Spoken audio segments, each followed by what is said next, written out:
Hi there, I'm Tobias Dürig. I'm a volcanologist at University of Iceland. In this video, I will present you REFIR, which is an example for a real-time mass eruption rate monitoring system.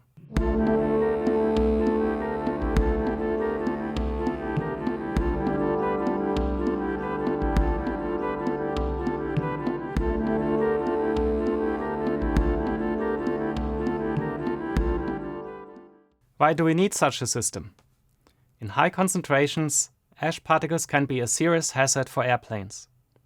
The role of volcano observatories and ash advisory centers is to provide the airlines with ash concentration maps so they can plan the safest flight routes.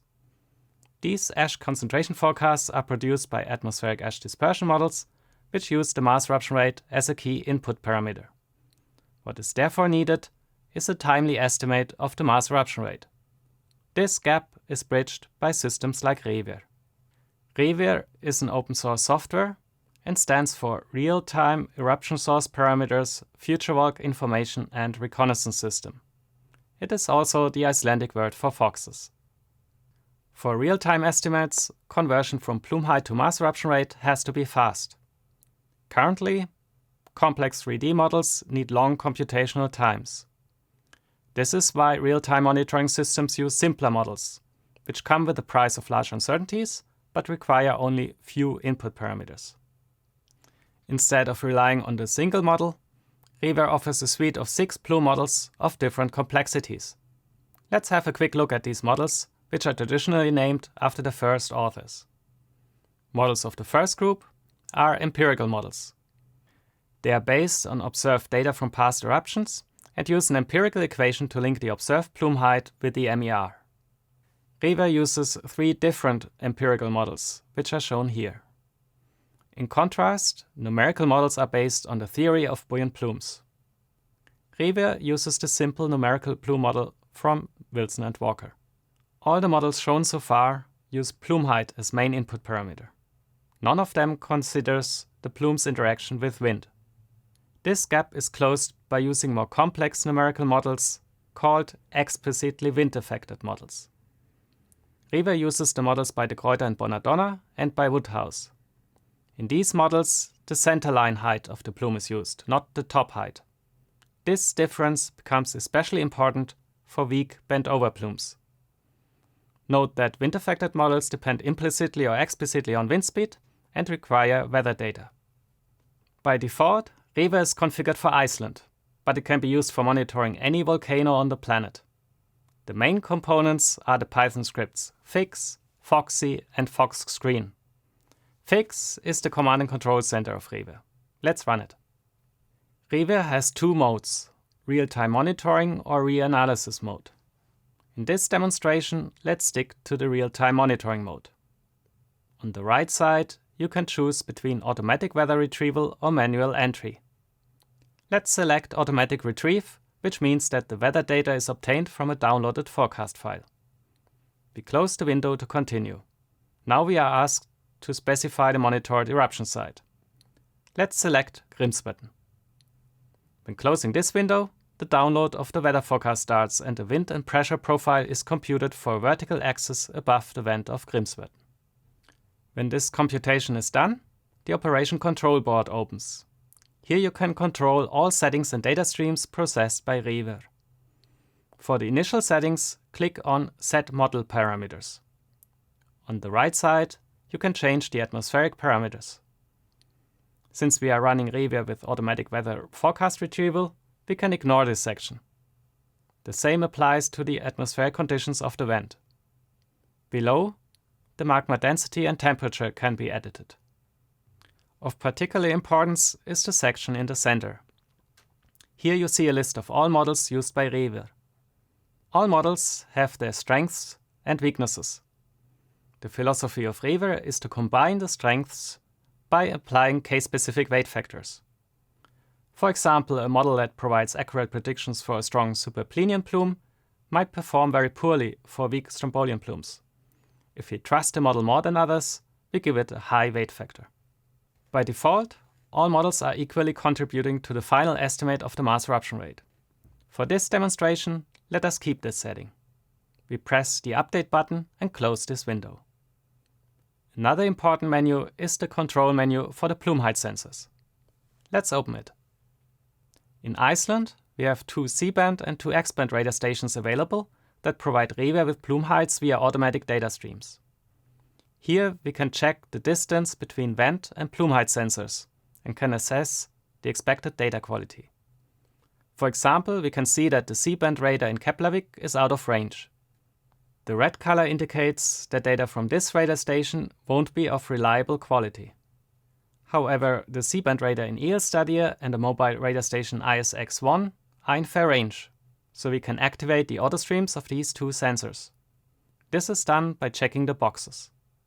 In addition, we check the boxes for manual data entry from all 3 sensors in range. When we are finished with the selection of sensors, we click on the Update button. In the next step, we set the time base. Fix offers us 5 different settings. Let us choose a time base of 1 hour. This means that all data within the last 60 minutes is considered for the computation of the mass eruption rate. We confirm by clicking the button. Now we are ready to start Foxy. At beginning, we give it a project name and specify the eruption start time. Then we press Initiate and close the window.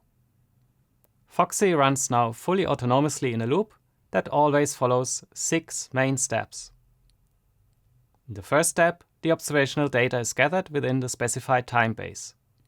Foxy considers the expected uncertainties of each data point and constrains the plume height. This best estimate is then used as input for the 6 plume models. Using the weight factors, the weighted average is computed, resulting in a best estimate of the mass eruption rate. REFIR calls this final result FMER. As the next step, Foxy computes the total erupted mass, which is the time integral over the mass eruption rate. Finally, Foxy reports the results in form of text files and plots. Then the program pauses for 5 minutes until it restarts the loop.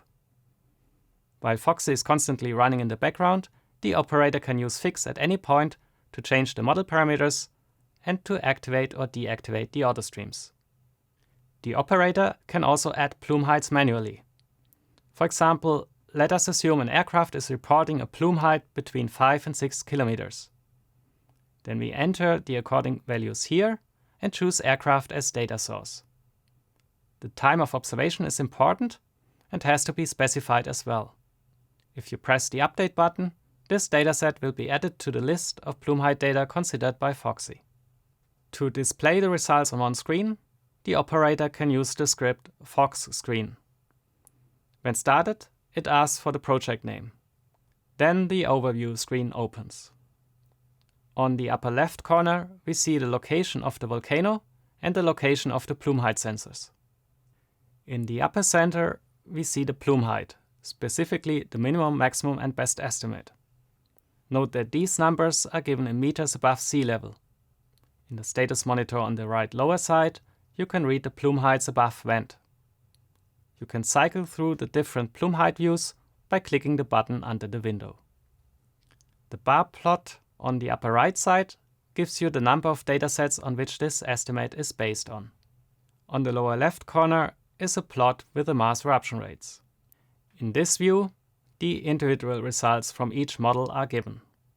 By clicking the button above, you can switch to the final best estimate of the mass eruption rate. It is indicated by a red dashed line. The maximum and minimum estimate is plotted in yellow and green. You can also see these values reported in the REFIR status monitor by clicking on REFIR results. The screen in the lower center presents the total erupted mass. These numbers are also reported in the REFIR status monitor. The files produced by REFIR can also be uploaded on a homepage so that other institutions and analysts can be updated on the newest mass eruption rate estimates. This was a lot of Foxy news. Let's summarize. Monitoring the mass eruption rate in real time requires the application of simple and fast models. These can be subdivided into empirical, simple numerical, and explicitly wind-affected models. Each of them has pros and cons. The monitoring software REFIR combines the models by using weight factors. REFIR's main components are 3 Python scripts. Fix provides a user interface to control model parameters and data streams and to manually add relevant information. Foxy runs fully automatically in the background. It constrains the plume height and computes the best estimate of the mass eruption rate together with the total erupted mass. Fox Screen arranges all resulting plots and data on one screen. You can find more information about REFIR in the listed articles. And if you are interested in using REFIR, you can download it freely from GitHub.